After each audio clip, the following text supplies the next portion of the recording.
నువ్వు చెప్పకుండానే వ్యక్తం అవుతుంది. సెంటు రాసుకున్నప్పుడు నేను సెంటు రాసుకున్నా అని చెప్పడు. పక్క వాళ్ళు అడుగుతారు, ఏమిటోనండి సుగంధం వస్తుంది మీ ఒంట్లోంచి, ఏమిటని అడుగుతారు. అంటే అర్థం అది. ఆధ్యాత్మిక అనుభూతి కూడా ఆ సుగంధం లాంటిది.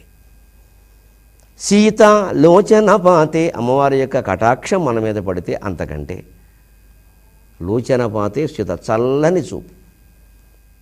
ఆ కడు చల్వ కల్వ కనులమ్మను నిన్ మది మాట మేను మూడేకముగాగన్ తలతునే మరి పిల్తునే చేరికొల్తునే.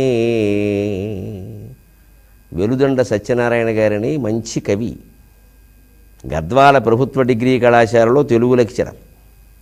ఇటీవల ఏదో బదిలీ అయిందని తెలిసింది. ఆయన కనిపించడం ఎవరికీ తెలియదు, కానీ నాకు మంచిది ఉన్నట్టు చెప్పడం అలవాటు. కనకధారాస్తవాన్ని మొత్తం అద్భుతమైన పద్యాల్లో అనువాదం చేశారు. శంకరాచార్య శ్లోకాలు నాకు ఎంత నచ్చాయో సత్యనారాయణ గారి పద్యాలు అంత నచ్చాయి. నేను రోజు నిత్యపారాయణలో శంకరాచార్య శ్లోకము చదవాల్సిందే, ఈయన పద్యము చదవాల్సిందే. ఆంధ్ర కనకధారాస్తవం అందులోదండి. ఆ కడు సల్వ కల్వ కనులమ్మను నిన్ మది మాట మేను మూడేకముగాగను తలతునే మరి పిల్తునే చేరికొల్తునే. ఏ కడగంటి చూపు కడు నింపగు హాయిని కల్మి బల్మిని తేకువనిచ్చి నిచ్చలును తీరిచిదిద్దుచు సోకి సాకునో.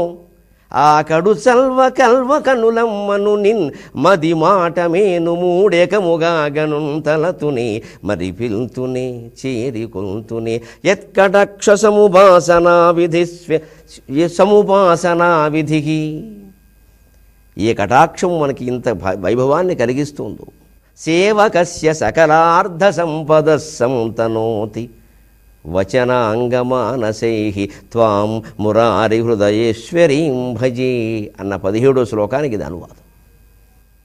ఆ మూడు ఏకం చేసి ఆవిడ దగ్గర మనం కొలవాలి. ఎందుకంటే ఆవిడ లోచన పాతం, ఆ కంటి చూపు సీతా చల్లని చూపు. ఆ చల్లని చూపులతోనే లోకాన్ని ఏలుతోంది. అంటే మనం కూడా ఇవాళ మళ్ళీ చూడండి, మీకు కెరీర్ అడ్వాన్స్ ప్రోగ్రాములోనూ వాటిలో చెబుతూ ఉంటారు, చిరునవ్వు నవ్వండి పనులు అవుతాయి. అదే ఇక్కడ సీతాలోచన పాతి. ఆవిడ చల్లని చూపులతో చూస్తుంది కాబట్టి ఈ లోకాన్ని పరిపాలించగలుగుతుంది తప్ప భయంకరంగా చూస్తే పరిపాలించలేదు. భయంకరంగా అప్పుడప్పుడు చూస్తుంది మహిషాసురుణ్ణి, రక్తబీజుణ్ణి, మనని కాదు. మనం అలాగే ఉంటే మనం అలాగే చూస్తుంది. మరి తప్పదు, ఏం చేయమంటాం. మనం కూడా ఇంట్లో పనులు నడవాలన్నా బయట పనులు నడవాలన్నా ఆ చల్లని చూపుతూ ఉంటే నడుస్తుంది. 99% అలాగే నడుస్తుంది. స్ఫీత కుచసీముని, విశాలమైన వక్షస్థలము కలిగింది. శాశ్వతీ మాత, శాశ్వతమైన తల్లివమ్మాను. శ్వేతామంధరహసితే శాతా మధ్యే చ వాంగ్మనోతీత సీతాలోచన పాతే. స్ఫీతా కుజసీమ్ని శాశ్వతీ మాత సంశ్రిత కాంచీ దేశే సరసిజ దౌర్భాగ్యజాగ్రదుత్తం సే. సంశ్రిత కాంచీ దేశే సరసిజ దౌర్భాగ్యజాగ్రదుత్తం సే. సంవిన్మయే విలీయే సారస్వత పురుషకార సామ్రాజ్యే.